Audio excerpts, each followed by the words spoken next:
Good morning student. Nirmal TT की online classes में मैं अंजू भारद्वाज आपका हार्दिक अभिनंदन करती हूँ।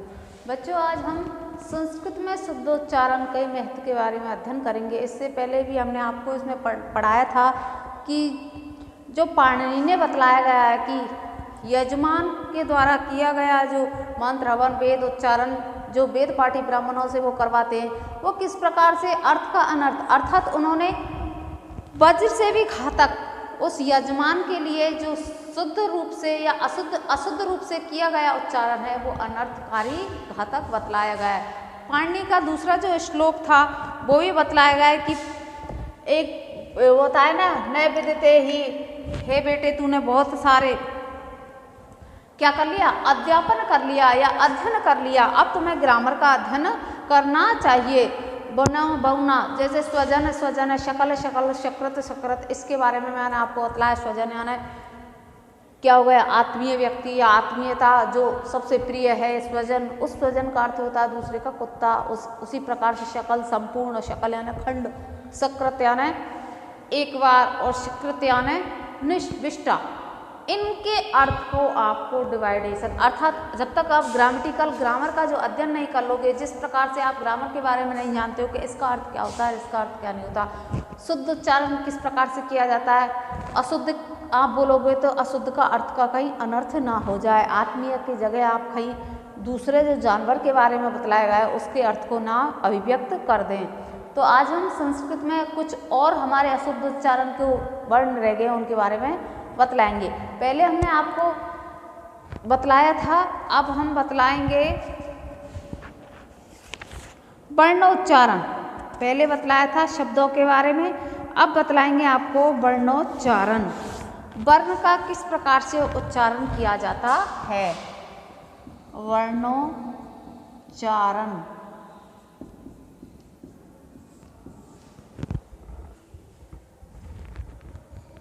वर्णों का उच्चारण किस प्रकार से हो, इसमें पाणिनीय शिक्षा में पाणिनि ने बताया है।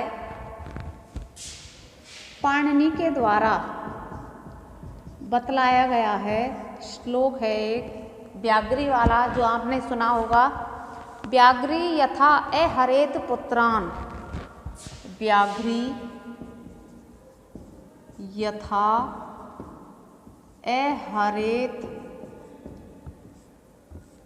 पुत्राण, व्याघ्री यथा हरेत पुत्रान दंष्टाभ्याम न च पीड़येत, दंष्टाभ्याम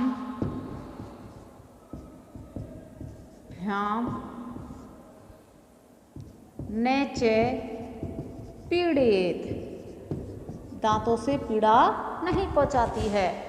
किसको, अपने पुत्र को। भीता पवन भेदाभ्याम, भीता पवन भेदाभ्याम, भीता पवन भेदाभ्याम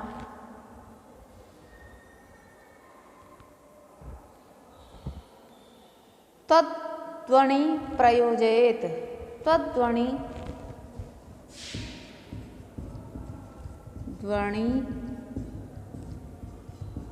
प्रयोजयेत।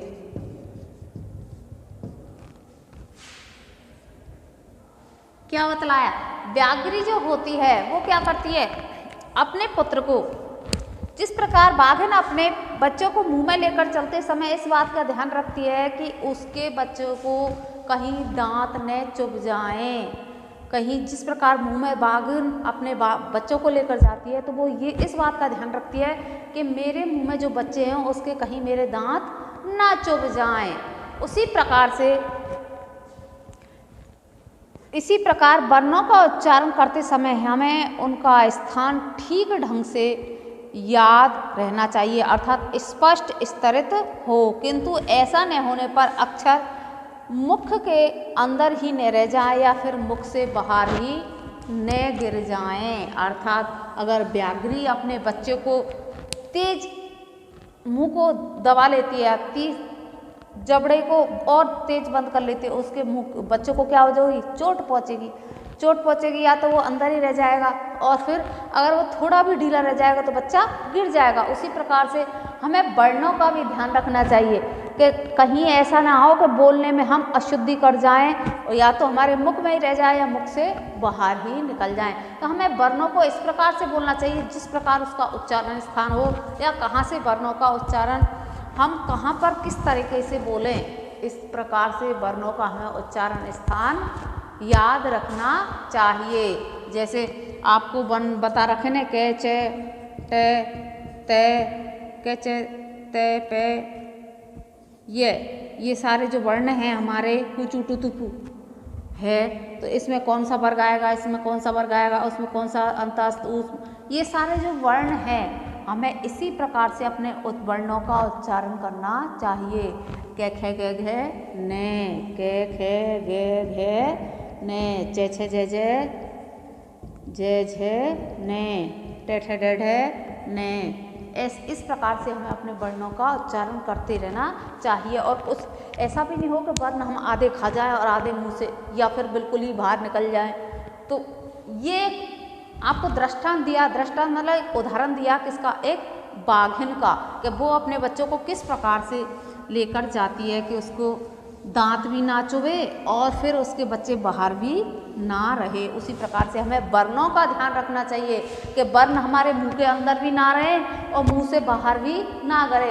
यथा स्थान जहाँ वर्णों का स्थान है उसी प्रकार से हमें वर्णों को शुद्ध रूप से बोलना चाहिए। अब इसके बाद है इसका पदोच्चारण। ये तो हो गया वर्णोच्चारण, अब हो जाएगा इसका पदोच्चारण।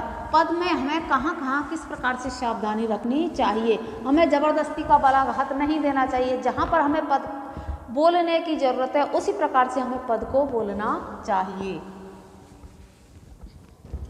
पदोच्चारण।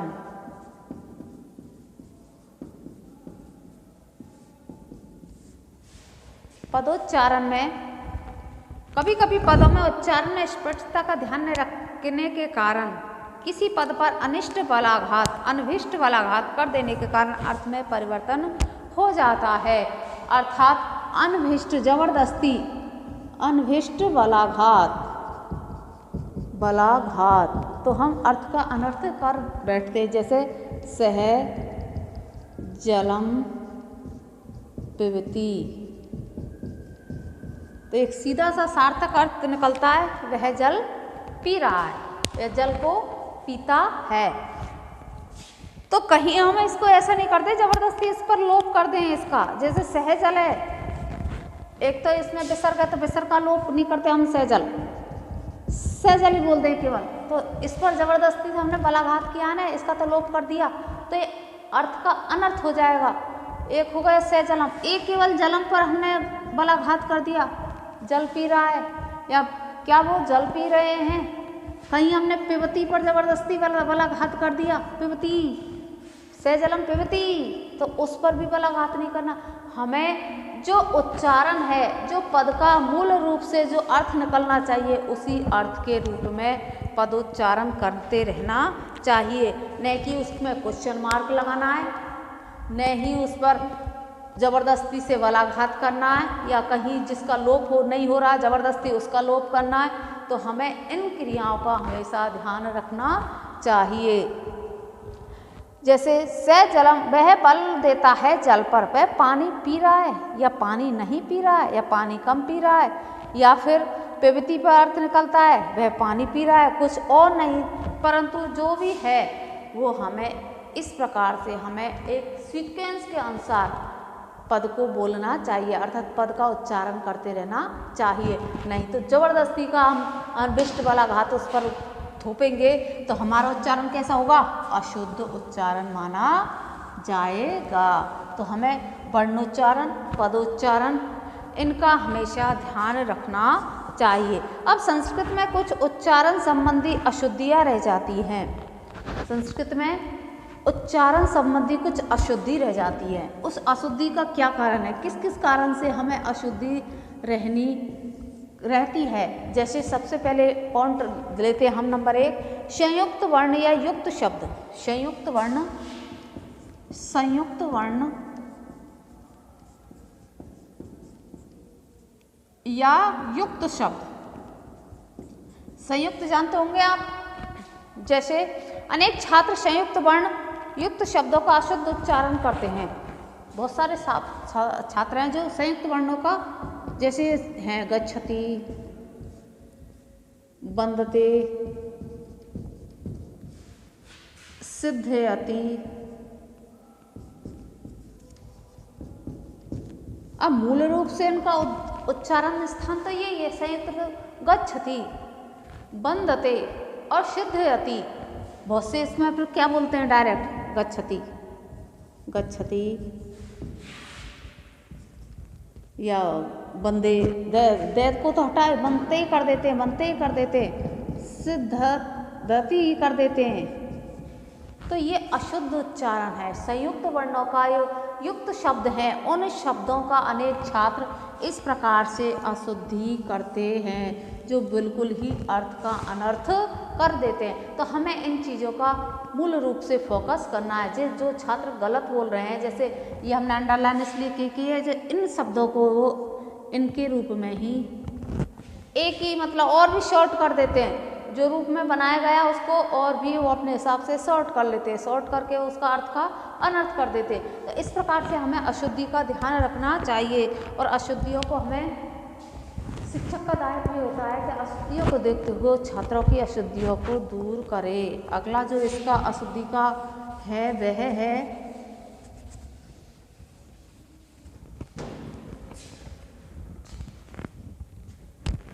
पूर्ण वर्ण युक्त शब्द। पूर्ण वर्ण जो वर्ण होते हैं, पूर्ण वर्ण युक्त शब्द,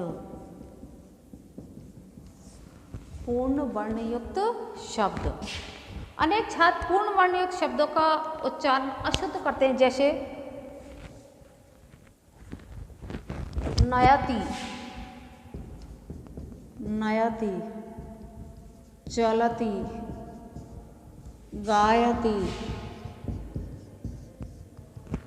ये पूर्ण शब्द हैं, इनको जबरदस्ती से वो क्या कर देते हैं, हलंत कर देते हैं। तो जहाँ हलंत की जरूरत ही नहीं है, और संस्कृत में भी तो हलंत हो तो वहाँ हलंत लगाना है, वहीं हलंत लगेगा, और हलंत की जरूरत ही नहीं है वहाँ पर वो हलंत नहीं लगा सकते। अर्थात रेखांकित जो पूर्ण वर्ण है, कथयति, भाष्यते, जायते, भवति, तो जो संयुक्त हो या पूर्ण हो वह शुद्ध उच्चारण वहाँ पर बोलना अपेक्षित है, न कि हलंत रूप से बोलना। कथयति हो जाएगा कथयति, भाषते, भवति, चलति, भाषति। ये सब सारे शब्द ही अपने आप में क्या है, पूर्ण शब्द हैं। संयुक्त भी होते हैं तो पूर्ण भी कहे गए। तो ये हमें इनका ध्यान रखना चाहिए कि हमें इनको हलंत रूप में नहीं लेना है, और जहाँ हलंत की ज़रूरत होती है वहाँ हमें हलंत का ही काम में लेना चाहिए। जैसे हलंत शब्दों को हम किस प्रकार से यूज करते हैं, हलंत शब्द, हलंत शब्द यहाँ पर बालक क्या करते हैं, इनको भी अशुद्ध करते हैं। जहाँ हलंत होगा वहाँ उसको पूर्ण कर देते हैं, और जहाँ हलंत नहीं होगा उसको हलंत कर देते हैं। पूर्ण को आधा करते हैं और आधे को पूर्ण कर देते हैं। जैसे पश्चात, सम्यक, दुखवाक, पश्चात, सम्यक,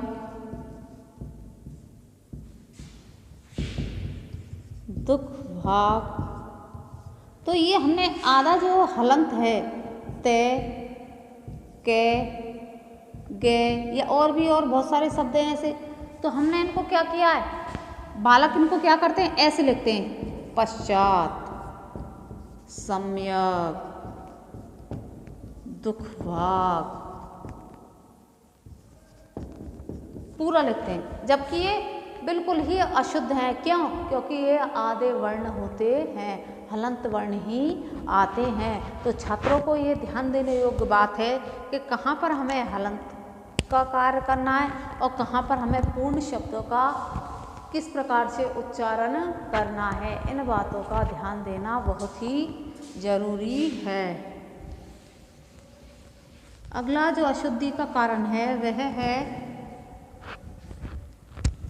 वचन ज्ञान। अनेक छात्र शब्द रूपों का वचन ज्ञान नहीं होने पर शब्दों का उच्चारण अशुद्ध करते हैं। एक वचन इन युग्मों में प्रथम शब्द एक वचन में, द्वितीय द्विवचन में और शब्द रूप में उच्चारण एवं वर्तनी तीनों ही अशुद्ध करते हैं। जैसे भानु, हरि, हरि। वचनों का जैसे भानु, भानु, हरि, हरि, कवि, कवि, कव्यो कर देते हो, मति। ये बहुत सारे जो शब्द हैं, नदी,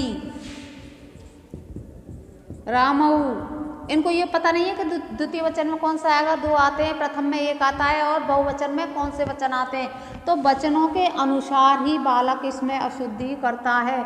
जैसे हम वाक्यों का निर्माण करते हैं तो वाक्यों का निर्माण हमें वचनों के अनुसार भी करना पड़ता है, कारक के अनुसार भी करना पड़ता है, और जो हमारे कर्ता, कर्म और क्रिया हैं किस प्रकार से हम लगाएंगे, उत्तम पुरुष का आएगा, मध्यम पुरुष का आएगा या प्रथम पुरुष का आएगा। तो प्रथम पुरुष के अनुसार ही हम इसमें वचन भी लगाएंगे, हमारे शब्द रूप भी आएंगे, इसमें धातु रूप भी आएंगी।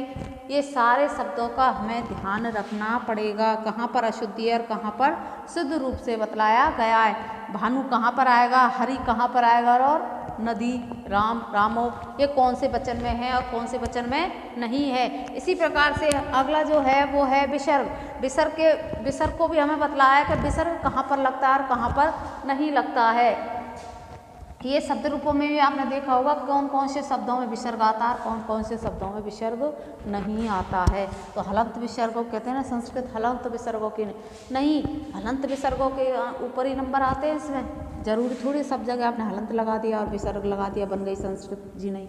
यही आपको लीलवटी सन्नाटा कराते हैं। जैसे मैथ में बटे में से बटे आते हैं ना, उसी प्रकार से संस्कृत में भी आपका होता है। तो जैसे विसर्ग के बारे में बतलाएं आपको, तो विसर्ग के अशुद्ध उच्चारण करते हैं, जैसे माला, भय, नदी, हरि, लक्ष्मी, भूमि। ये भी आपको अशुद्ध उच्चारण के कारण है।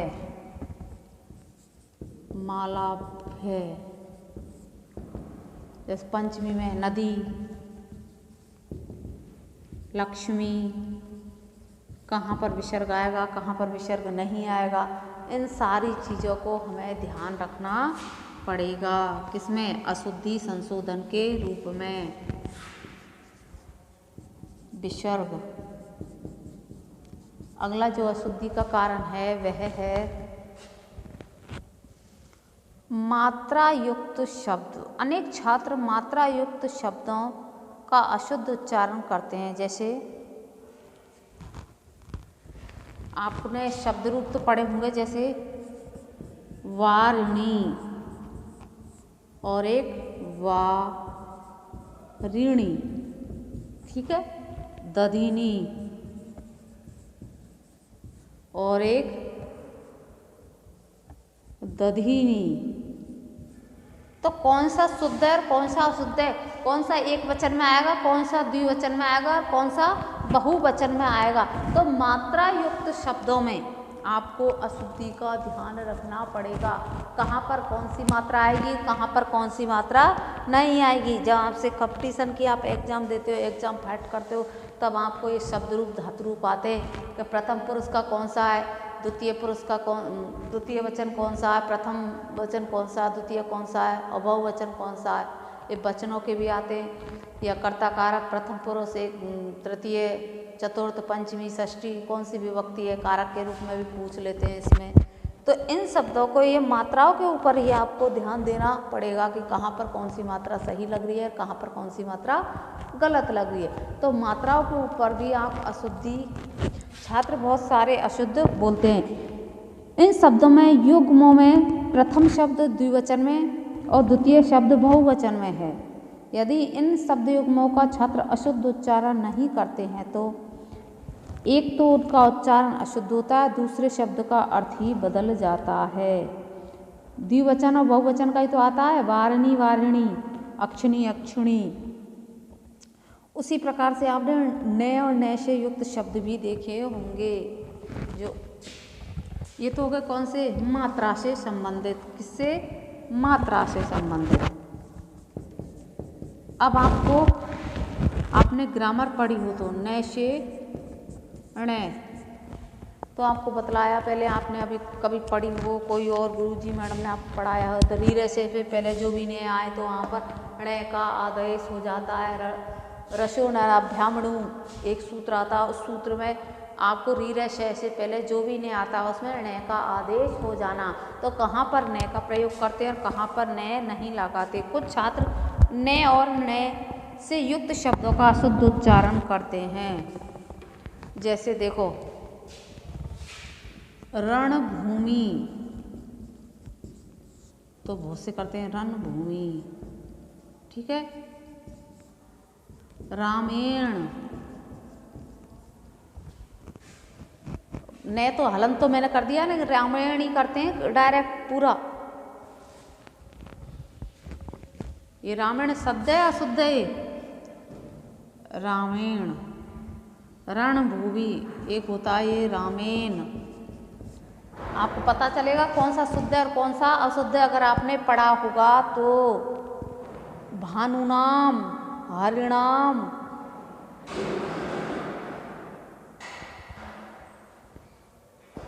भानुनाम, हरिणाम, हरिणाम। किस प्रकार से हम शुद्ध लिखेंगे और किस प्रकार से कहाँ पर हमें ण का प्रयोग करना है, कहाँ पर न का प्रयोग करना है। तो एक सूत्र है री रे से पहले क्या, री रे और से पहले अगर न आ जाए तो न के स्थान पर न का आदेश हो जाता है। त्रार्ताणाम, रणभूमि, तो रणभूमि, रामेण, इधर भानुनाम, मातृणाम, पितृणाम, आपने सुना होगा तो नाम का उच्चारण होता है री रे से पहले अगर न आए तो न के स्थान पर न का आदेश हो जाता है। ये सीधा सा इसका फंडा है, कहाँ न आएगा और कहाँ न नहीं आएगा। ये न और न के बीच में भी आपको बहुत सारे कन्फ्यूजन मिलेंगे, तो आपको हमेशा ये ध्यान रखना है कि री रे से पहले अगर न आए तो न का उच्चारण करते हैं। उसी प्रकार से रेफ युक्त शब्द भी हैं। रेफ युक्त शब्द भी जानते होंगे आप।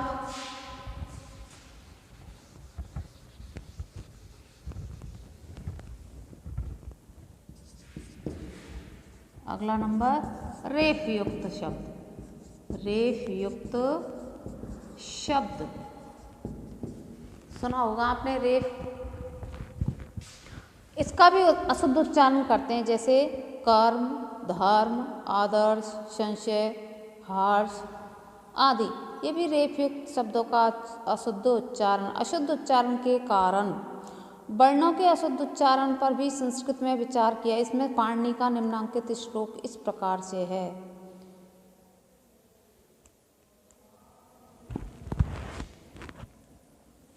जैसे रेफयुक्त कर्म, धर्म, आदर्श, संसर्ग। कर्म है, धर्म है, आदर्श है, संसर्ग है, ये सारे रेफयुक्त के अशुद्ध उच्चारण के रूप में भी प्रयुक्त होते। अब अशुद्ध उच्चारण के क्या कारण हैं? तो अशुद्ध उच्चारण ने पाणिनि ने एक श्लोक बताया है। वैसे क्या बताया है?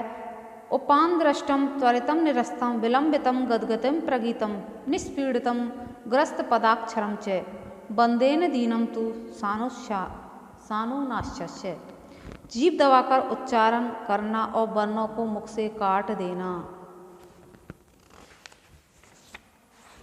क्या बतलाया? पहला जीभ दबाकर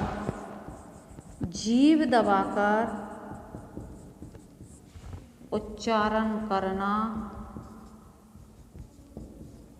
और वर्णों को काट देना। जीभ दबाकर हम बोलते हैं ना कभी कभी, तो उच्चारण करते हैं, फिर वो जो वर्ण अपन बोलना चाहते हैं वो वर्ण क्या कर जाते हैं? कट जाते हैं, दब जाते हैं, तो अशुद्ध उच्चारण हो जाता है। किसने कहा है? ये पाणिनि ने कहा है। उपानदष्टु दस्तु निरस्तम त्वरितम, और त्वरितम का अर्थ है वर्णों को जल्दी जल्दी बोलना। त्वरित का क्या अर्थ होगा? वर्णों को जल्दी जल्दी बोलना। एक तो हम जीभ दबाकर उच्चारण करते हैं तो वर्ण क्या कर जाते, कट जाते हैं, और एक होता है हमारा वर्णों को जल्दी जल्दी रिप्रेजेंट करता, जल्दी त्वरित यानी जल्दी जल्दी बोलना। तो जल्दी जल्दी बोलना भी अशुद्ध उच्चारण का कारण होता है। दूसरा होता है निरस्त है। निरस्त यानी वर्णों को फेंकते हुए बोलना। त्वरित का अर्थ होता है जल्दी जल्दी बोलना, और निरस्त का अर्थ होता है जीभ से फेंक देना। क्या? फेंक देना, बाहर निकालना, फेंक देना। तो निरस्त का अर्थ होता है फेंक देना, फेंकते हुए बोलना, ये इसके अर्थ के रूप में होगा। विलंबित का अर्थ होता है रुक रुक कर बोलना। एक शब्द मैंने अब बोल दिया विलंबित, दूसरा शब्द 5 मिनट खड़ी हो जाऊंगी, उसके बाद बोलूंगी, तो रुक रुक के उसमें कंटिन्यूअसता कट गई ना, तो ये विलंबित रूप से बोलना, ये भी क्या हो गया, अशुद्ध उच्चारण का कारण होगा। त्वरित हो गया, निरस्त हो गया, विलंबित हो गया, और गदगदित अर्थात गदगद स्वर में बोलना, और एक प्रगदित गदगद, जो ना तो पता चल रहा है हंस रहा है कि रो रहा है, प्रफुल्लित रूप में। एक प्रगदित, एक गा गा करके बोलना, तब भी समझ में नहीं आता क्या बोल रहा है, पता नहीं, कि हमेशा ही रामायण जी गाता रहता है तो गाने के योग में भी समझ में नहीं आता, ये भी कारण है। एक है निष्पीड़ितम अर्थात तुतलाकर या मुंह के भीतर ही बोलना, और गस्त पदाक्षरम अक्षरों या पदों के बीच में खा जाने का अपूर्ण उच्चारण, और दीनता स्वर में बोलना। ग्रस्त अर्थात अक्षर और शब्द को जीभ के अंदर ही खा जाना, पता नहीं क्या बोल रहा, आधा मुंह में खा गया, आधा बाहर गया, तो उसको भी बोलना, ये भी इसके एक कारण है। एक अनुस्वार को अर्थात कहाँ नाक से बोलना है, कहाँ कैसे बोलना है, उस प्रकार से भी नहीं बोल पाते, तो ये भी अशुद्धि का कारण माना गया है। नाक से भी बोलकर भी अशुद्धि के कारण को माना गया है। प्रगीडितम गा गा करके बोलना। तो आज हमने अशुद्ध उच्चारण के अंतर्गत आपको वर्णोच्चारण, पदोच्चारण, इसके बाद में अशुद्धि का कारण संयुक्त वर्ण से युक्त, पूर्ण वर्ण से युक्त, हलंत शब्द, वचन, विसर्ग, मात्रा, अणय से अणय, रेप शब्द युक्त, और जो उसके कारण है उनके बारे में बतलाया। आज का वीडियो यहीं समाप्त होता है। धन्यवाद।